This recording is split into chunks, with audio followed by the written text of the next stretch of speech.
Did you know a literal wooden bucket started a war? A bucket? Like the thing your grandma uses to mop? That kind of bucket? So let's rewind to 14th century Italy, land of wine, weird hats, and absolutely unhinged city-state rivalries. The city of Modena and the city of Bologna already hated each other. Think Coke versus Pepsi, but with swords, horses, and much worse dental hygiene.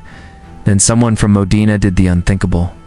No, they didn't poison anyone. They stole a bucket from a well in Bologna. A wooden one.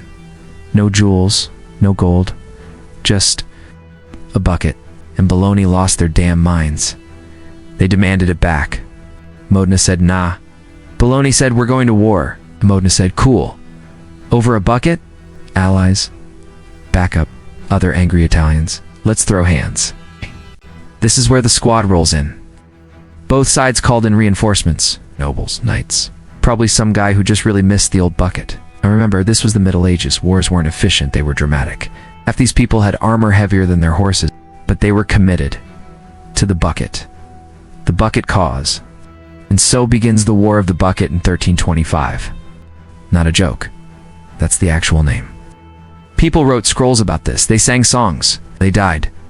And these weren't just some weekend warriors either. Bologna sent in 30,000 troops. Modena sent 5,000. Spoiler, : Modena won. With 1/6 of the army, over a bucket. Modern generals are crying in PowerPoint. Let's unpack the ridiculousness that followed. Bologna got clowned so hard they didn't even get their soldiers back in time. Modena celebrated by building a fountain. For the bucket, what are you gonna do? Burned villages? Destroyed crops? Petty level? Maximum. Historians think it wasn't even about the bucket. It was a flex, like we stole this. Bologna. War. Modena. Bet. People actually documented this like it was the Trojan War. But instead of Helen of Troy, it was a splintery piece of wood. The bucket is still in Modena. Modena bodied them. Bologna's giant army fell apart like a soggy biscotti. Still not metaphorically. Like dropped their weapons and yeeted out. Probably told bedtime stories about it to their kids. They literally keep it in a museum like it's the Holy Grail. And Bologna? Still empty-handed. 700 years later. And here's where things escalate. You'd think the war would fizzle out, but nope, Modena charged Bologna's territory. It's all for petty points. Let's imagine your ex steals your garden hose, and then comes back months later to torch your tomato patch. That's medieval Modena energy. Just bruised egos, a ton of casualties, and one stolen item they could have replaced at medieval Home Depot.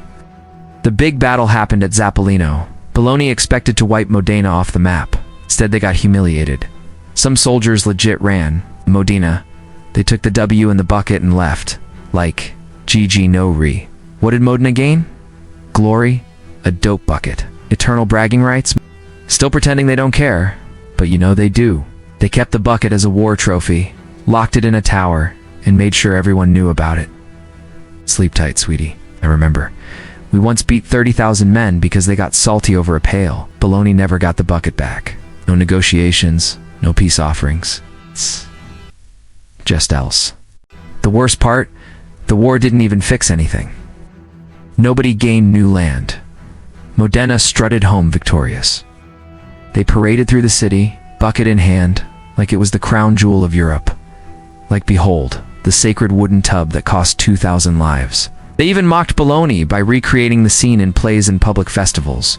Modena, unapologetically chaotic. Bologna, still fuming. Now, centuries later, the bucket is basically a national treasure in Modena. It's on display at the Tor della Ghirlandina, like it's a Da Vinci painting. Tourists go to see it, school kids learn about it, and Bologna. Somewhere deep down, there's a Bolognese grandmother still whispering one day, we'll get it back. So what's the lesson here? Don't underestimate Italians when they're petty.